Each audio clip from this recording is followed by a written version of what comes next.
Hey guys, welcome back to the Summit. My name is Zach. I'm the middle school pastor here at Willamette Christian Church, and I'm so glad you could join us. We are in the middle of our series on relationships. We're looking at three crucial types of relationships that we get to experience in our lives. We're looking at dating, family, and friendships. And we looked at dating last week, and so if you missed that on Valentine's Day, maybe you were on a date, I'd encourage you, go on the website and watch that yourself and be encouraged and challenged by that. But today we're looking at family.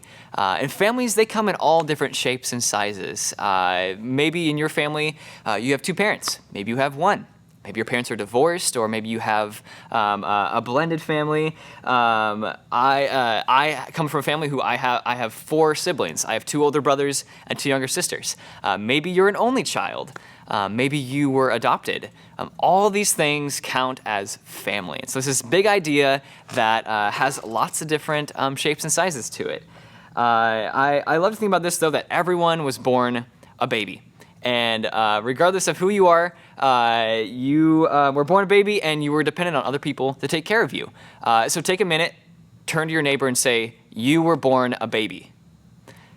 As you were born into your family or you were adopted, there's things that we inherit and part of our identity just by being in that family, whether it's your name or how you look or maybe the things that you like or don't like. I know for me and my family, I love movies. That's a big thing with my family. I love sports. Also, I am not super fancy with food. And also about me, I'm a shorter person. My parents aren't very tall. And also, my face kind of looks like my dad. Wherever you are with your family, maybe you feel like you're amazing with your family, like you guys are super close, or maybe you're in a tough spot or a weird spot with your family. Whatever that is, you can bring those things to God. Because our big idea today is this: how I live in my family should reflect what it's like to live in God's family. You might be thinking, well, what if I don't like my parents? Or what if I don't know how to deal with my annoying little sister? Or what if my family doesn't know Jesus? These are all super great questions for us to think about as we wrestle with what it's like to be in a family. And if we're going to look to the world and what we should do about families, we are going to be confused and really sad. But if we look to God, we're going to find what's true and the way to live a good life. So the first thing that we're going to do is we're going to look at what God's design is for families, because whatever you've heard or whatever you think about families, God has designed families. It wasn't something that we came up as a society and created. God designed them. We looked at this a little bit last week with Adam and Eve, but God created the first man and woman, and we read this in Genesis 1:28. And God blessed them, and God said to them, "Be fruitful and multiply, and fill the earth and subdue it, and have dominion over the fish of the sea, and over the birds of the heavens, and over every living thing that moves on the earth." See, God designed families to be a place of love and unity and peace and life. And he gave families responsibility and empowered them to care and to steward the creation that God had made. You might be thinking, well, Zach, that's nice and all, but my family's a mess. Well, Adam and Eve, the first family, things didn't turn out going super well for them. They chose to sin. See, they rebelled against God, and they chose to follow their own desires instead of following God's way. And with that, it brought fear and shame between Adam and Eve and their family, but also between them and God. And they no longer experienced that unity and love and peace and life that God had for them. And because Adam and Eve were were the first humans, we are also part of their family as their descendants. It says this in Romans 5:17. For the sin of this one man, Adam, caused death to rule over many. But guys, God was faithful to fix this problem. We made this issue for ourselves, this problem for ourselves that we knew that we couldn't fix, but God had a plan in place to fix it. And God's plan was to use a family. So one man would come through a chosen family that God chose, and he would use one man from this family to repair all this relational brokenness, and his name was Jesus. And so Jesus' great-great-great-great-great-great-great-great-grandpa, his name was Jacob. And you might have heard of him before in the Bible. He's also known as Israel. And you'll see in this story that messed up families are not new. but God can still do great things through messed up people. So first thing to know about Jacob, Jacob had 4 wives. And I'm just going to stop right there and let you guys know that just because something is in the Bible doesn't mean we should do it. I mean, we want to look at, okay, what are the consequences for these things? What is being said about the situation? And to be honest with you guys, the Bible is the story about God using messed up people. And see, Jacob, he had 99 problems, and 4 wives were definitely causing some of those problems. So Joseph, he had 12 different sons, and the 10th son in that family, his name was Joseph. Joseph was Jacob's favorite son because Joseph came from his favorite wife, which is totally messed up. And so with that, a lot of problems that were happening. Joseph, he had this dream that he was going to one day rule over his parents and his brothers. And if you have siblings and if your brother or sister, younger brother or sister said, hey, I had a dream that I'm going to be in charge of all you guys, I don't think that would make you very happy either. Well, he thought it'd be a good idea to let his family know about this dream of his. I don't think that was a great idea myself, but his 9 older brothers, they were not happy about this. And they already weren't very good guys. They didn't like him, and they were super, super jealous. And so they decided, we're gonna kill Joseph. We're gonna get rid of him. But instead of killing them, they actually decided, you know what? We could probably make some money off of this guy and also get rid of him. So what they did is they took him and they sold him as a slave, and then they convinced their dad, Jacob, that he had died. And so Jacob was destroyed. He was so, so devastated that his favorite son had died.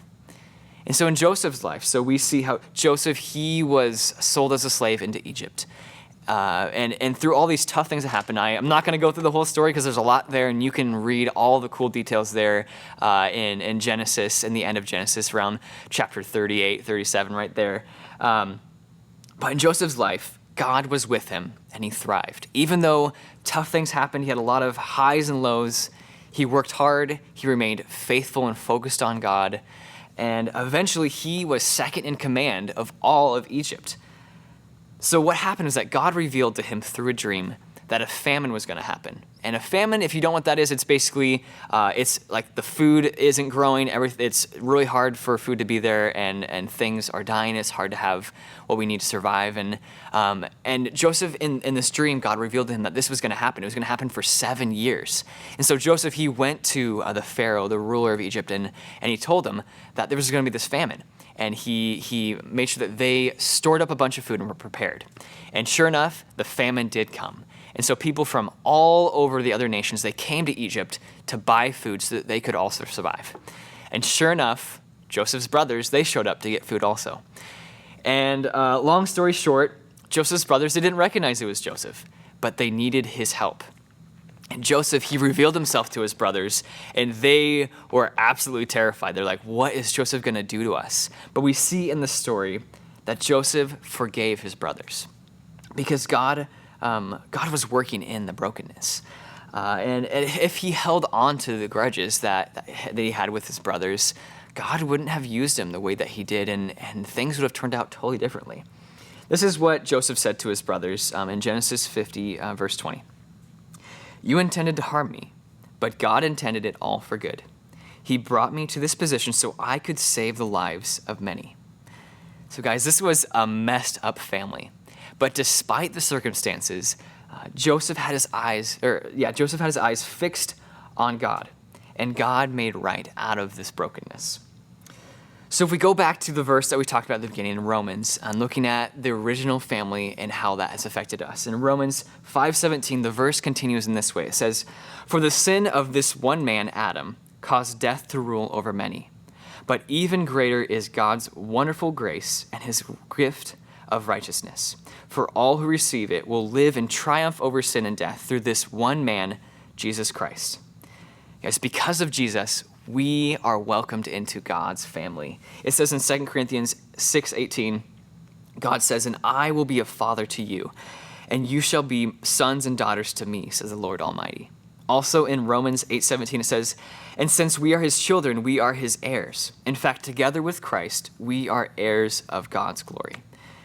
So how can you and I live in our families as we are part of God's family? Well, the first thing is that we should honor and obey our parents. Ephesians 6:1-3 says, "Children, obey your parents in the Lord, for this is right. Honor your father and mother. This is the first commandment with a promise, that it may go well with you and that you may live long in the land." God has given you your parents, and whatever their stories are and your stories are, it's important for us to respect and honor them because God has given them to us. That being said, of course, it's an important thing to note that if your parents are asking you or telling you to do things that go against God or His Word, we don't want to do sin. And that's one thing that we wouldn't want to be doing. But still in that, we want to respect and honor our parents. Another thing is we want to forgive as God forgives us. Colossians 3:13 says, "Make allowance for each other's faults and forgive anyone who offends you. Remember, the Lord forgave you, so you must forgive others." We saw this happen in Joseph's life. His brothers did terrible things to him, but he didn't hold on to grudges. He kept taking steps forward, following God, and in the end, amazing things happened. So there's two sides to that coin, of course. First of all, that we don't want to be holding grudges because the story would have ended very differently for Joseph if he held on to those grudges from his brothers. But also, we need to set healthy boundaries. If you are in an unhealthy place, if things are happening in your life that aren't safe, we want to guard our hearts. If you don't feel safe, you need to get out of that situation. Tell someone who you can trust so that they can also help you. The third thing is that we want to look out for the interests of others. Philippians 2:3-4 says, "Don't be selfish. Don't try to impress others. Be humble, thinking of others as better than yourselves. Don't look out only for your own interests, but take an interest in others too." Joseph, he could have stayed mad at his brothers, but in the end, because he didn't stay mad, he thought of the interests of others. God used him to save many people's lives. And it's also a great thing to know that Jesus is his great-great-great-great-great-great-grandfather was one of Joseph's older brothers. And because Joseph, he kept his eyes fixed on God and didn't hold on to the grudge, Judah, the great-great-great-great-grandfather of Jesus, he lived. So that's just a great thing for us to think in mind as it's so important for us to love other people, to show love to our families, because when we do that, we are showing the love of God. And we have no idea what kind of impact we're going to have as we stay faithful to God, we keep our eyes fixed on Him, and show love to others. Well, I hope you guys have a great time in your small groups as you guys talk about families together. I'll see you soon.